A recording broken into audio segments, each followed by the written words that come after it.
விளையாட்டு வீரனே, ரசிகனே, அனைவருக்கும் வணக்கம்.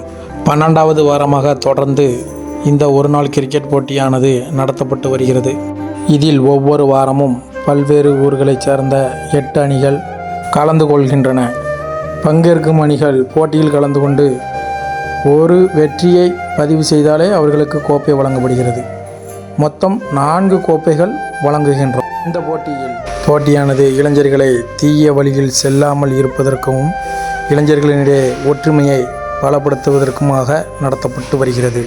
மேலும் இந்த போட்டியின் நோக்கம் விளையாட்டு இந்த தலைமுறையுடன் அழிந்துவிடக்கூடாது என்பதற்காகவும் அடுத்த தலைமுறைக்கு எடுத்து செல்வதற்காகவும் இந்த போட்டியானது நடத்தப்பட்டு வருகிறது. முதல் பரிசு சக்காரக்குடி, 2ஆம் பரிசு வல்லநாடு, 3வது பரிசு மணக்காடு மற்றும் மேலக்கருங்குளம் ஆகிய அணிகள் தட்டி சென்றன. அப்புறம் நம்ம பேட்சை எல்லாரும் சப்போர்ட் பண்ணி ஃபாலோ பண்ணுங்கள்.